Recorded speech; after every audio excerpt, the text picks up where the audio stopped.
Hello and welcome to Two Girls, One Pod. This is the episode where I have two girls. I'm one of them, and one of the others is giggling. So in case you don't know that giggle, it's coming from a beautiful woman called Shelly Horton. Horton, here's a hoo! No. Woo-hoo! Hello! In case you don't know, Shelly is a media powerhouse. She's an MC, she's a writer, she's a regular contributor to Channel 9's Today shows, and she has two companies. Oh, I'm exhausted just reading that. I know. She has a company called Shell Shocked Media. Brilliant. Love a pun. That's me. She runs confidence courses for people who are wanting to improve their public speaking or media presence. I will be using that pretty soon. And she's also a co-founder of Don't Sweat It, which aims to educate workplaces on peri and menopause and help create more friendly environments, which I've actually done the course. Thank you very much for sending that to me, because that was a brilliant course. But I digress. Before we get into any of this, just off air, we were talking about something, and you have we were talking about how going and get beauty things, torture. It's torturous. Like the things that hurt when you're in the name of beauty. And I just refuse to do things like anymore. I'm like, no. And especially since I've had perimenopause, my pain threshold's gone down and my nerve endings are very raw now. So like a little pinch, something that I could handle, a zap, can't handle that anymore. I scream. So we were talking about having your vulva done with laser. Please. Yes. Tell me a funny story about it. How do you find a funny story about zapping your vulva? Well, it is actually hilarious because this was at least 15, 20 years ago. It was after I broke up with my first husband and I got a job in Melbourne. So I was working in Melbourne for ABC TV, but I was in the middle of having my laser treatment. And you know how you have to like 7 treatments, whatever, for it to work. So I was up to like 4 or 5. So I was like, I've lost my marriage. I don't want to lose, all the good work I've done with my hair removal. So I went into this salon in St Kilda and signed up, went in, and it was a guy. What? Oh, and I was oh, that's a bit strange. Yeah. And he's like, look, I'm a registered nurse. If you feel uncomfortable, I'm happy to get a female practitioner. And I'm like, oh, no, I don't care. Anyway, so I'm there, legs akimbo, and they have to, clipper the hair away first so it doesn't burn. So he clippers away, and that's fine. But then he leant in and went, no, and blew the hair away. No. Oh, I've never been so shocked in my whole life. I'm like, that is such a male thing to do. A woman would never do that. She would have a beautiful big thick brush that she would, like a makeup brush that she would be brushing away the hair. No, that is such a man thing to do. How's that? And that is, anyway. When you get the eye test done and they say, we're just going to put a little puff of air in your eyes. You're like, it's coming now. He should have said, look, have you had that done? Because I'm about to blow in your vulva. Yeah. Oh, my God. That is hilarious. I was just happy there wasn't a whistle sound, You were just happy that spiders didn't start flying out. Yes. Cobwebs and spiders and whatever else goes with those dreadful cliches. So we've set the tone for this chat. Definitely set the tone. Can I just one up that? This is not my story. This is my friend's story, and I know that she would not care that I'm telling this, and it's not to do with hair removal, it's to do with cunnilingus, and she was with a guy who was doing that.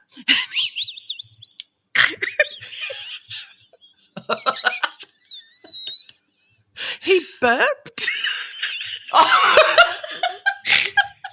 she just felt the air. And he just wanted to keep going. She's like, oh, no, I'm done. I'm done. Nah. Stop. Like, what? All good. And when she told us the next day, because, we were all in our 20s, and we were like, how's that guy? Like, how did that hookup go and everything? She goes, I've got to tell you the funniest thing. We screamed with laughter for hours. Oh, my God. Hours and hours, like hungover, just rolling around with our macas, just screaming with laughter. Anyway, how are you?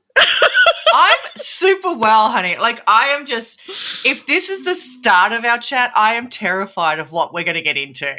Like, I think we've made it very clear we have no boundaries. No, and I don't believe in boundaries when it comes to conversations amongst women, because I think that there's so many things we need to talk about that we're simply not talking about. And you and I both don't have children. Yeah. So I think that, we don't have that. We have to talk to our children about these kind of things. But so many people do have children, and we are children of someone. So especially when it comes to women's reproductive health, there's just so many, and not just the reproductive health, the mental health that comes with all of the things. And we've always got girlfriends to talk about things too. But I can't believe sometimes when you're chatting with a girlfriend and they tell you something that you're like, why didn't the doctor tell me that? Yeah, that happens all the time to me. See, I think too, particularly now that I'm perimenopausal, because I just turned 50 and I've been in perimenopause since I was 46.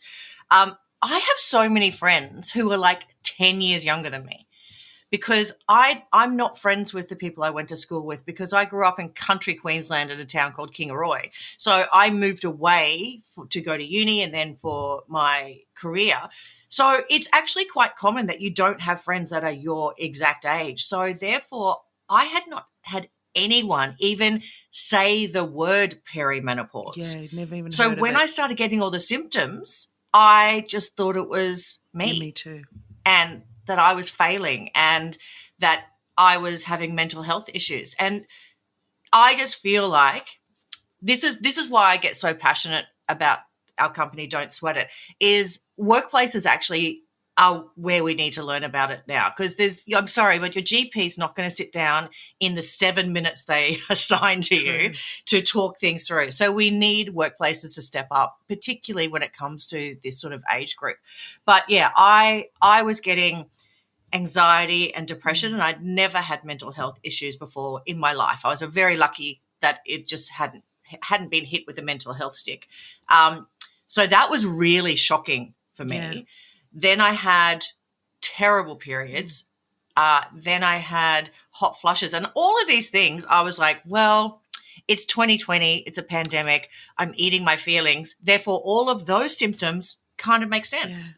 Yeah. So it wasn't until I was, and I mean, Yvie, it's so ridiculous. I feel like we're besties, even though we've only met in person like once. It's ridiculous. I know. But we just are very, very similar with our love of rescue dogs and all of that sort of stuff, and not having kids. Yes. But I was just so shocked. I was crying at least once a day. Yeah.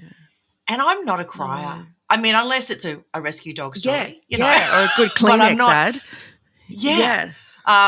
I'm not a crier, and it wouldn't even be that I was sad. It was just the tears would just roll down my face. Yeah, that's proper depression for no reason. Yeah, yeah.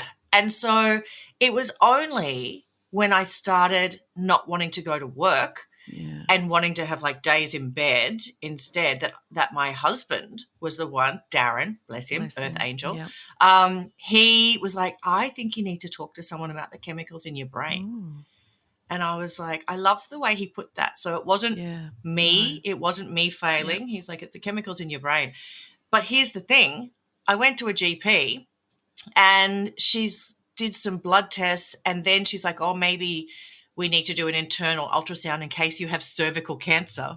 Like, thanks for that. Well, that's like, going to help I wasn't depression. Stressed. Yeah. Oh. So we went and did the tests, and that was all clear. And the thing is, we now know with perimenopause, a blood test shows you nothing because your hormones change every single day.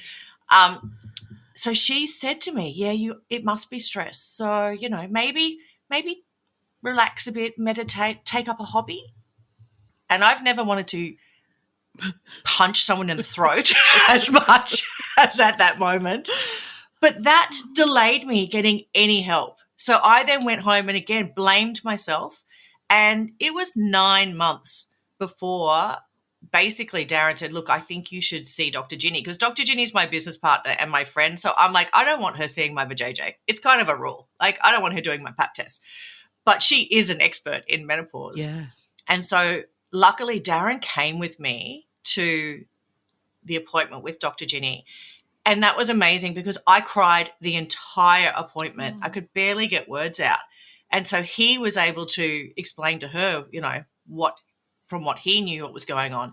And she's like, honey, this is perimenopause. We're going to get you on some HRT and we're going to put you on some mild antidepressants to try and, you know, help you out here. And within a month, I was feeling back to myself again. Wow. So easy. 9 months of my life that I lost because I didn't have any education.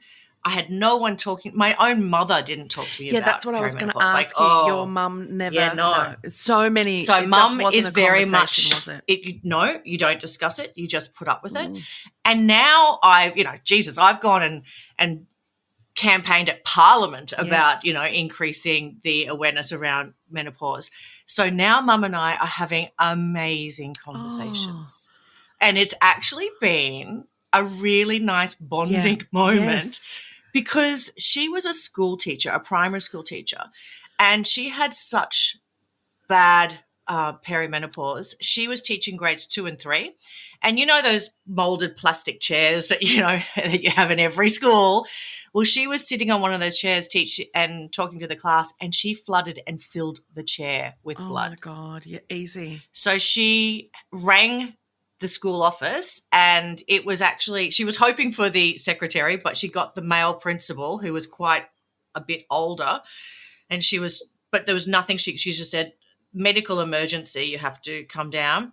He came down, and he's a very conservative guy, but he handled it so beautifully. Oh, good. He could see what happened, and he just said, guess what, grade 2 and 3? We're going bird watching. Ooh, and so took all of the kids outside, and then the secretary was there with some towels, and she had to go home and actually shower and change. Yeah. Now, that happened to my mum, and yet she didn't talk to me about what might be coming my way. Isn't that...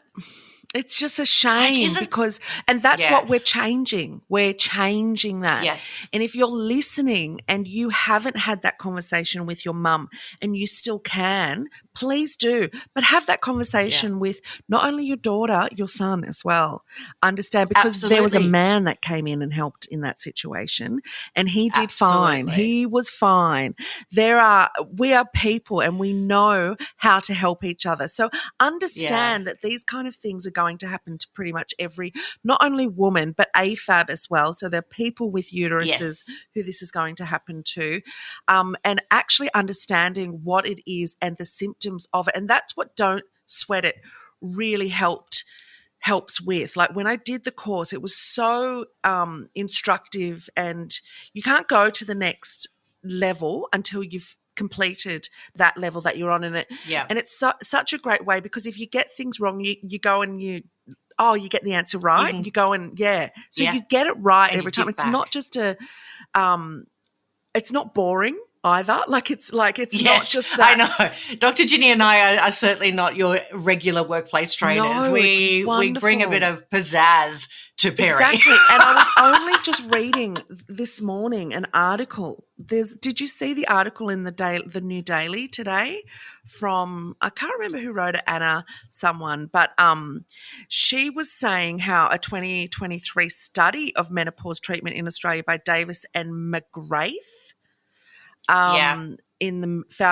it's featured now in a medical journal, that the lack of clinician knowledge, poor access, services, attitudes, blah, blah, blah, blah, blah, is, substandard to menopause. And she said there are glimmers of hope with the announcement of a Senate inquiry into the issues related to menopause. The most important... I'll have 2 submissions for that Senate inquiry. Thank you. I'm already excited about that. Thank you so much. Because the thing is too, we need these experts. So both of those are experts who have been the president of the Australasian Menopause Society themselves. So they are experts in their field. I also think it's important to hear from people like me who, I'm not an expert, but I have had a shit time, and because of my lived experience, I want to make sure it's not shit for other women. Exactly. And so it's one of those things where I think 100% of women or people born with a uterus go through menopause if they live long enough. So it's 100%. And here's the interesting thing. So Dr. Ginny, I asked her, I'm like, so when you studied for 10 years to become a doctor, how much time was put into perimenopause and menopause? Zero. That's disgusting. That is where I just look at it and go, this is medical misogyny. Like, this is holding women back. It is. And so many times if you go to a GP and they're like, oh, you're just stressed, or, you're not coping with the family dramas or whatever, they are very dismissive. So it's important that you find a GP or a gyno who really you connect with. And it's really important to be your own health advocate. Do your research, have a look into things, do our course, like learn about it so you can go in with informed questions. Yes. And the other thing I always suggest because in my case, it's 1 in 3 women get anxiety and depression during perimenopause and menopause. Like 1 in 3. Yeah, that's a lot. It's the highest rate for mental ill health for women in their entire life, higher than postnatal depression. Wow. Like and trigger warning, but it's the highest rate for suicide for women is in those years. Yes. Those are there. I do know. I follow a woman called Dr. Louise Newson. I love her. I interviewed her. I'm going to have her on as well. Yes. I have got such a girl crush on her. Me too, because she's incredible. She's like a wealth of knowledge, just a wealth of facts. Yes. Like she was the one that, has really, really opened my eyes about so many things. But, she's UK based. So all of their studies are UK, everything. But she was saying something like 30% of the workforce, and ours would be similar. So the latest studies are from the UK because we don't have the studies in Australia. We haven't had any of the funding to do studies. We are approximately 10 years behind. We've been speaking to researchers, and Australia is 10 years behind when it comes to menopause in the workplace. But the studies in the UK show that one in 10 women actually quit their jobs. Yeah. So, or it's not that they quit their job and retire, because who can afford to do that? But like Dr. Ginny had someone in her practice where she was a fairly important person at a bank, and her perimenopausal symptoms were so severe, she quit the bank and she got a job as a receptionist at a dentist. Now, nothing wrong with that if that's what you want to do, but there is a lot wrong with that if by simple treatment and acknowledgement and making workplaces menopause friendly, she could have still been in that job. She not only will have lost a hell of a lot of income, that's going to affect her super, that's going to affect the pay gap. Like all of these things, I just feel it's really working against women. So we've got, 10% leave the work, like leave their jobs, 14% go part-time, and then 8% they either refuse a promotion or ask for a demotion. So the other interesting thing is the European Menopause Society did a great study, and it showed women in the workforce and said that not only is there a glass ceiling for women, there's a hormonal ceiling. And that hormonal ceiling makes women lose their confidence, and it's like their confidence falls off a cliff, and they second guess themselves when they're in leadership positions. They really struggle with brain fog. Like brain fog, I don't have it too badly, but I know that a lot of women say it is so embarrassing that you're with your peers, you're presenting, and then you cannot remember your boss's name. Yeah. It's me. just embarrassing. That's one of my biggest symptoms is my brain fog and memory loss. And I'll be in the middle of a sentence and can't remember a simple word. And it happens constantly. And I talk for a living, and I'm really lucky that I can pre-record. But if I have to do something live, it puts the fear of God into me now, because I used to be able to do that on my ear. And now I'm like, what happens if like Imogen Crump I have a hot flush, or I can't remember my words. I loved that and so it's done. much. Can I just that's say, done amazing things. It helped. It really helped so many women so much, and I loved the way that the host handled it and normalized. Well, they were it. on the ABC. So Lisa Miller was just fantastic. If it was on another channel, a commercial channel, they may have gone to ad pretty freaking quickly, but the ABC handled it perfectly. I'm so sorry. I could keep stumbling through this, but I am having such a perimenopausal flush right now, live on air. I'm so sorry. Imogen, the point about this is that we need to make it normal to have these kinds of conversations, and I love you for even saying it, because we interview people, we talk to people about this, and this is the reality. I don't think hormones respect national television. No. I actually sent her a message on LinkedIn just saying, thank you. Yes. Like, I know it's horrible that this happened to you, but it happens. This is a learning moment for the nation. This is the truth. This is what really happens. Yeah. It takes your not breath away. It takes your reality away. Like, you can't your brain carry stops. on from the burning of Satan hell inside of you that people don't understand. And when you see it like that, she looked fine. But then she was talking us through what was happening to her. It was happening so much that she couldn't continue. And I'm so glad that not happened to her, but that happened on live television. Like, just praise that it happened. Something you just said before, like, it's so incredibly important for women financially. And it is. I think that's the most important thing.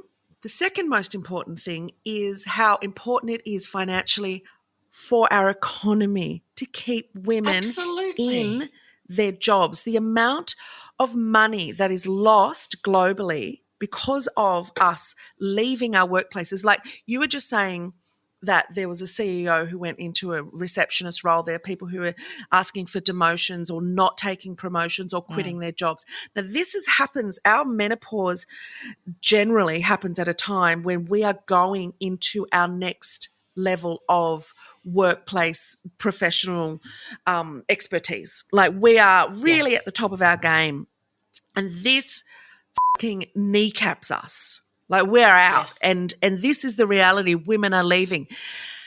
If people understood, and I'm talking mostly men, how much it would help to have understanding and encouragement of treatment and keep these people, like, knowing that, wearing nylon stockings to work or certain items of clothing that are so incredibly detrimental to perimenopause symptoms, that just to remove that could make a huge difference in someone's life. If you talk about the nylon stockings, right? I'm like, it's 2023. Who has to wear stockings? And then I did some research.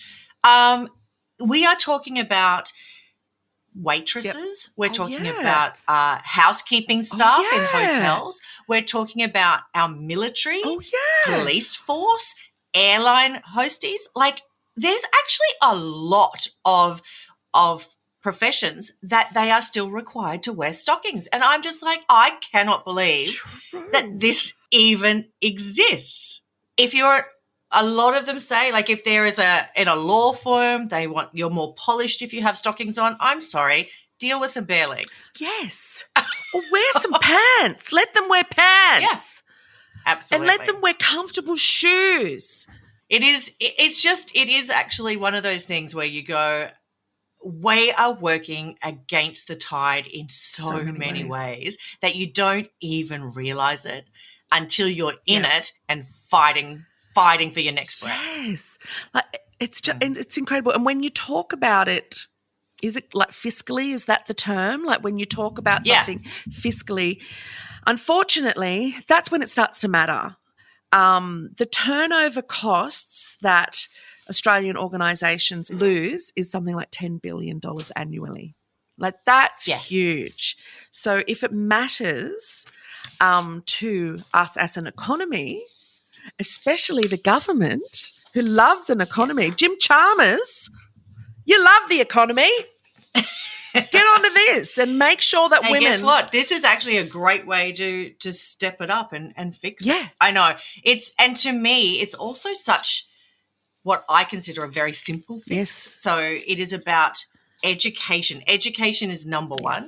I am always an advocate for choice, but I need women to be educated that HRT does not equal breast cancer for most women. Yes. Like if you're a healthy woman, HRT is the safest thing for you. And if I get quite frustrated with people say, I just want to go through naturally. And I'm like, well, preemie babies are natural. Do we not help them? Yeah, exactly. So why is it that women have to just soldier on? Yes. You know, I just think that there's so many things that we say, women are giving birth in fields, but we also have women dying. We used to lose so many babies and women that we don't anymore because of medical intervention. Why are we not looking at this the same way? My sister-in-law nearly died in childbirth, and that was only 16 years ago. Like it's crazy that we put this pressure on women to just suck it up. Yeah, be and natural. I think part of it is secret women's business has no place in society. Yeah. Secret women's business is actually just us silencing ourselves and silencing other women. And it just, for me, it lights a fire, appropriately for my hot flushes, but it lights a fire in me to make sure I talk about it. So I went on my Instagram just recently saying that I had been, I had like day one flow for 5 weeks straight while in the busiest work period of the year for me. And I just pushed through it. Anyway, so I ended up having to see the GP to get put on some tablets to stop the bleeding. But even those tablets took 6 days to work. Like it was tough. Can't get in to see my gyno. And I tried to get in and I couldn't get in until, later in the year. I just felt like everything was working against me. And I have Professor Jayshree Kulkarni, who is, when I grow up, I want to be Professor Jayshree. She is amazing. So she is a psychiatrist. My gyno is Dr. Mukta Kulkarni. Oh, really? Yes. I wonder if they're related. That's interesting. I wonder. I don't know. Well, she's amazing. Jayshree is the head of women's health at Monash Uni, and she runs her mental health, which is all focused, and her main passion is perimenopausal depression. So this is where, sometimes it's a little bit helpful having a profile. Yeah. But so Jayshree asked me to be an ambassador for her mental health, and I'm like, absolutely yes, if you treat me. Great. And she's like, oh, you're cheap. Because obviously her books are closed. Yes. Like she is is busy. And she was so she's now my psychiatrist, and I'm very, very, very chuffed about that. I love that. But she was so great. I said to her, because I'm now off the antidepressants, because a lot of the research that Jayshree's done shows that antidepressants are not what's the best fix for hormonal depression. That's right, or long term. HRT is the best fix. So I'm weaned off the antidepressants and upped the HRT. But after 5 weeks of day one flow, I was so teary. And I had a session with her, and I'm like, Jayshree, I burst into tears at the pharmacy because the tablets I had were out of stock. That's a whole nother issue. And I'm like, but I'm just crying, and I'm so worried my depression's come back. And she's like, Shell, are you unhappy with your job? Are you unhappy with your relationship? Are you unhappy in any other parts of your life? And I'm like, no. And she's like, you're not depressed. You're exhausted. Oh. And your body is depleted and your iron's low. Like you can't expect to just keep pushing it and pushing it.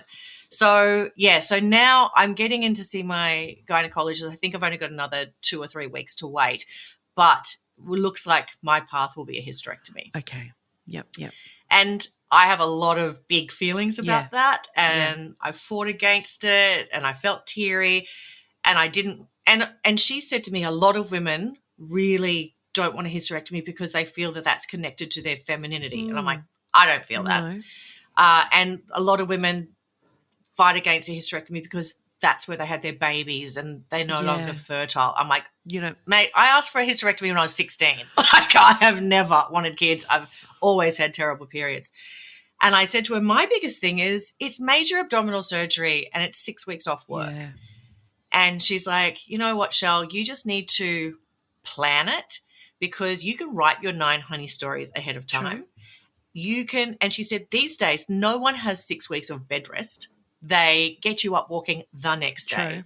And so she said, you just have to plan it. She said, you can still do your Channel 9 appearances. You can still do your writing. You can't fly. You can't drive a car. You can't get up on stage and MC. Mm-hmm. But she's like, plan it. And she said, and then we have just taken a major problem away for you for the rest of your life. It also means you don't have to have pap smears. You don't have to worry about cervical cancer. You don't have to worry. Like, there's just so many benefits to it. So many. And so it took her breaking it down like that for me to take a bit of the emotion out. And then that's the other thing we worked on was I'm just so mad at my body. I feel mad. Like, I'm like, some women just coast through perimenopause and they don't have all of the symptoms, whereas I got the hot flushes, the depression, and now the flooding. I'm like, it's not fair. No.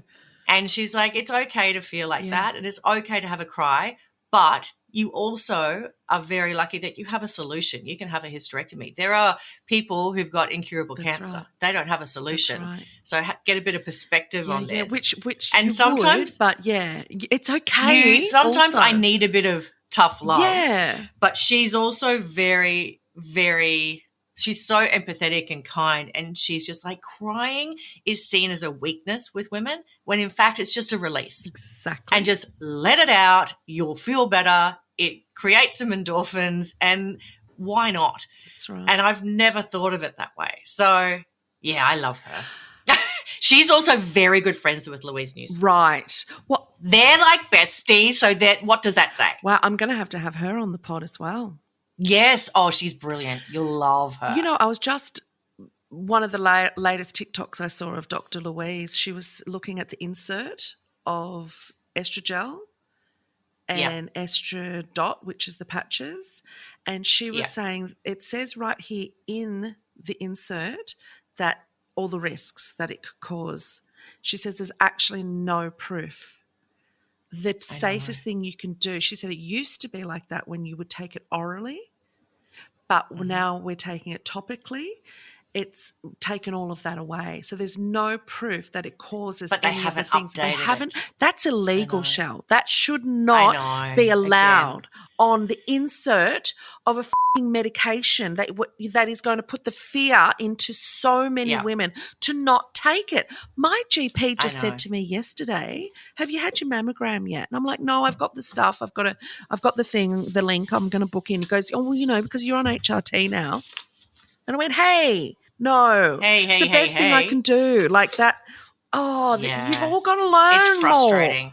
Why do I know more than him? Absolutely. That is incredibly frustrating. And those throwaway comments for someone who is not educated can turn them off and make them throw their HRT in the bin. Can I tell you you were talking about how when you went to the GP and the GP said sounds like you're anxious and you just need to meditate a bit. You're stressed. The first time I had perimenopause symptoms, I went to the doctor and the doctor said, because I was flooding, he goes, "You could be going into perimenopause." And I was like, "Oh, I've never really heard of that." And he was like, "Look, don't worry too much. There is HRT. We've changed it to MHT, MRT, because it's it's had a bum rap for ages." And I'm like, "Oh yeah, I'm remembering, like vaguely remembering that bad study because my mum was around the time when she just stopped. All these women just stopped taking it, and the absolute. It was in the 1980s. Yeah. It was a WHI study, and it wasn't even, and here's the thing that blows my mind, that study was not even about breast cancer and HRT. It was about cardiovascular disease. And wasn't it done on women in their 70s? Yeah, so it was women that the average age was 63. And we know now that if you don't take HRT and you wait until your 60s, yes, it's going to cause health problems. And so they do not recommend that. However, and also the HRT that they used in this study no longer exists. Yep. So they have had so much progression, but it has just put such a fear into women's hearts about HRT, and I just want women to stop, do a little bit of reading and learn about it.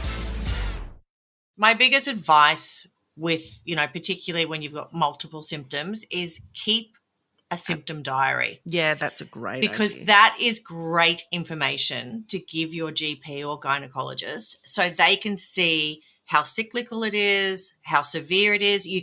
I just jot down my mood, the flow, like anything that's affecting me, I just jot it in. And of course, I've got it in my phone under a red tab.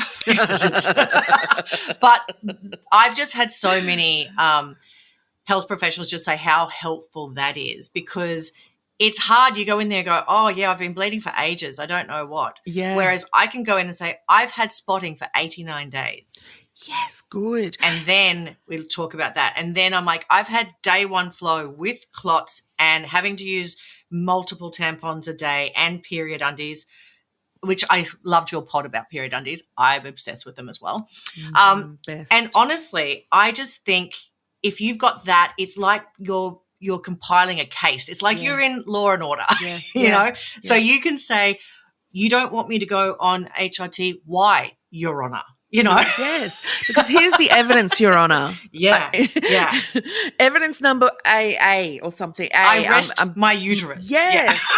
Please let my uterus rest. Yes. Also, just on that note, Period Tracker is a great app, and there is a light version, which is the one I have. I don't pay for it, but I get to put in every time my period starts, and now it's really helping because my period is all over the place. I just keep putting it in because it's being tracked now, and it also has a notes section so I can put in any symptoms, so I can say it's light, or I've got fog today, or I punched a guy in the face today because I have rage. All the things. So if you're listening and you don't want to, you want it to be more collated, there's a great app called Period Tracker, and the light version is free. So try that as well. There's another app which is actually with Dr. Louise Newson, and that's called the Balance app. Okay, try that one then.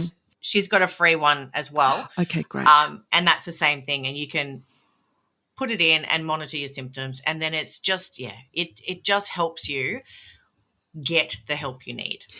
Okay, so Dr. Louise Newson has an app called the Balance app. Okay, all right. So Balance, look it up. I'm going to say go with that one because Period Tracker is good as well. But if she's got one and there is a free version, go with her. There's a free version, and it also talks about all of the symptoms of peri within it. Even better, because my Period Tracker app is from when we first started getting apps. Like I got it really early on. So, and it's like the Pac-Man of apps. Yes. and it has a little eating, and it eats a blob of blood. I'd totally play that game. Yeah. I would totally play that game. Miss Pac-Man, she's chasing the clots. Woohoo! Get them. Oh my God. Okay. Now let's finish on this. I want to talk to you about Shell Shocked Media. Yeah. Congratulations on owning such a wonderful company and doing what you do. But please tell us what you do. So I've been running Shell Shocked Media for 9 years now. So I basically am my own boss, and I think it's made me unemployable. Like I can't imagine going back full-time working for anyone. So Channel 9 I consider a client. They are one of my clients. But some of the things we do with Shell Shocked is we do media training for people who have to actually speak on TV and are experts in their field. But I kind of realize, as much as I love doing that, that's probably like 5% of the population. So I've done a bit of a pivot, even though I hate that word. Pivot! I've now expanded it into a confidence course because I think everyone can do with that shot in the arm of confidence, where they might even just be having to have an uncomfortable conversation at work, or it could be that they have to give a presentation at work, or do some public speaking that they're not used to doing. And to me, confidence and speaking with impact is something that you can learn. Yes. And it's something that I love teaching, and I get this huge amount of joy. And I know, it's kind of funny being a non-breeder. I don't have that maternal, feedback from children. But I am like a proud mother hen when people who've done my course then shine and send me messages going, I got the promotion, or I'm so proud of, the way I handle. Even like someone came to me because she had to fire someone and she was really anxious about it. And so we talked through how to calm her nerves, how to be empathetic but be firm and all of that sort of stuff.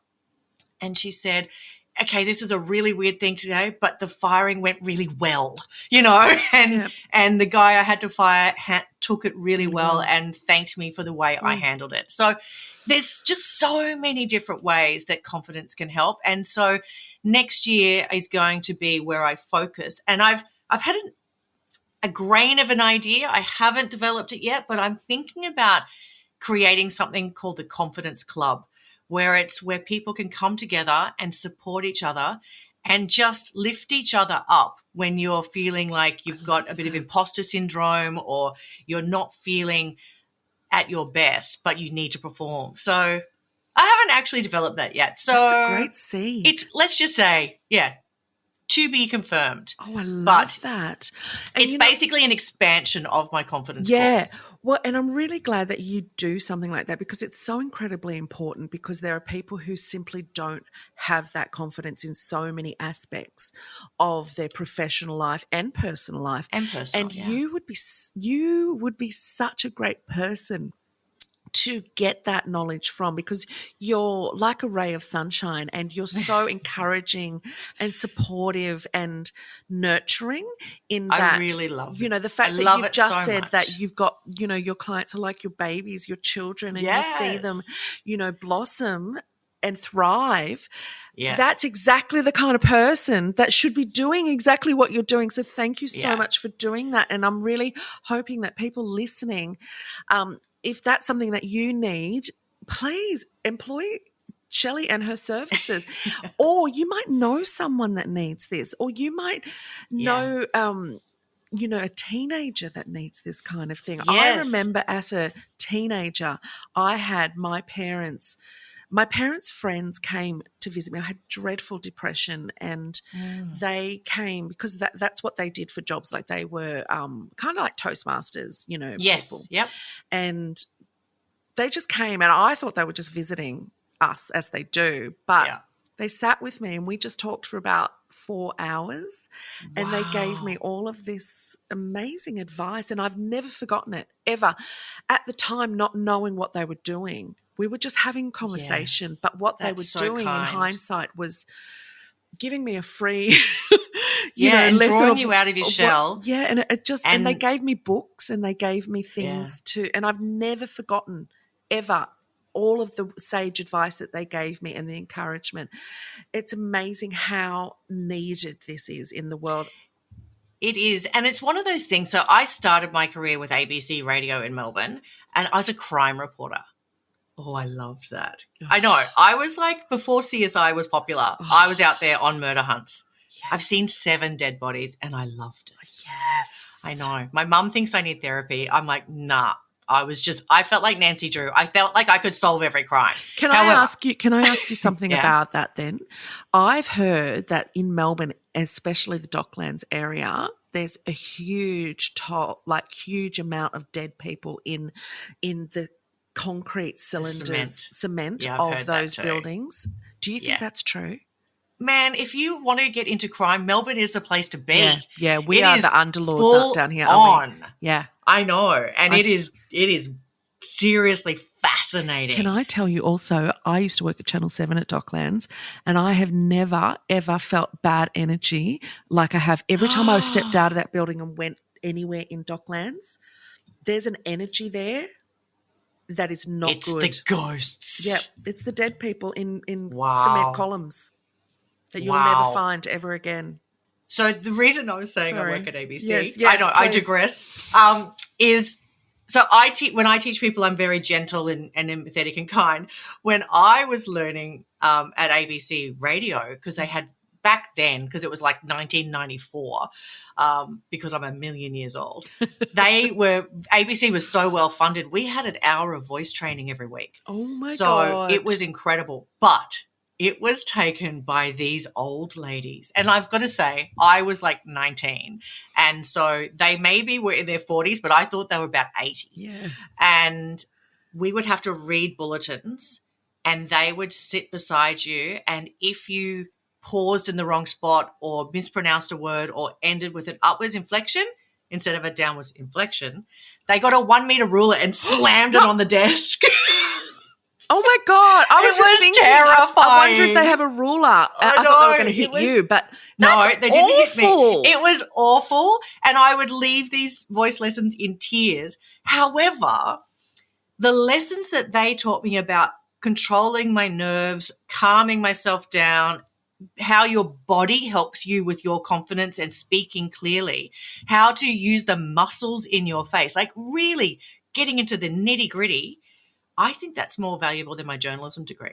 I use those skills every single day. Yeah. And I use those skills, particularly if I'm having to debate Ben Fordham about trans rights. I get anxious because I'm an ally and I want to do the right thing. Yes. But it's still live and he is very, very talented. Yes. And so I use those techniques to calm myself down, to get clarity and then go, I've got this.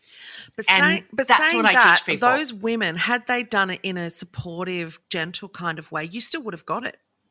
I guess so. I think I'm just so old school. I'm like, I was working in a newsroom where it was normal for people to scream. Yeah. I worked at a current affair when Mike Munro was host and he would throw chairs Yeah. in meetings. Like workplaces have changed a lot. Yeah. Yeah. So I think they've changed for a good reason. Oh, I think absolutely. You do get more honey or whatever with honey. Flies than you with do honey? Yeah. There's something. Bees with honey? Bees. You get more flies with honey than you do with vinegar. That's it. So, and I do truly believe that those women putting the fear of God into you have created a great memory for you, but it's a traumatic one. Yeah. I learned how to sing with an opera teacher. Wow. And she was beautiful. She was very supportive. But I still use every single day the breathing techniques and the facial techniques and all of the techniques that she taught me. Interesting. I feel like this should be taught in school. I do too. I really do too. There are so many practical things that are not being taught in school. It's so interesting. And it's sort of like once you've learnt it, you never unlearn it. Like it's there. Yes. It just stays with you. And then it's a little life raft that you can grab onto if you're feeling anxious or needing to prop yourself up. And you have just said, that you have you train people yourself. Now, there's no way you would get a ruler out and smack that on a table if someone got anything wrong. You are making people incredibly good with their confidence by being so enveloping. You're proof. You are proof in the pudding, and now I want to eat pudding. Can I also say that I'm also firm? Yeah, so good. Firm but friendly. It's not firm but fair. It is not a kumbaya session with me. No. I will make people work, but I will make them feel 10 feet tall by the time they leave. How's that? How is that? I help them find their inner Beyonce. Yes, Sasha Fierce is in there. Bring her out. Bring her out. Shelly Horton, thank you so much for coming on. Just a wealth of brilliant knowledge, and so appreciate you sharing it with me and us. You're so, so welcome. And please, if you're ever on the Gold Coast, come and stay at my house. I have a 9-seater jacuzzi. Oh, my God. 9-seater. That is peak Gold Coast, isn't it? And it is. But also better than that, when I go travelling, I absolutely hate going travelling without my babies. So coming to your place, I would have my fill. you'd have Mr. Barkley and Maui all over you. Done and done. I'll be up there on the weekend. See you soon. Okay. If you've liked this episode, please rate, review, subscribe, do all the things. If you've got anything you want to talk to me about, 2girls@novapodcasts.com.au. Thank you again, Shelly. Thank you, everyone, for listening. And I will be in the ear holes on Tuesday with my solo ep. Until then, please... It's a shit bin fire of a world that we've got right now. Yeah. So take care of you. Take care of you and take care of people around you and go and give a hug to someone that you love. Tell them that you love them if they need to be told. I love you, Shell. I love you. I love this pod. Hooray! Hooray!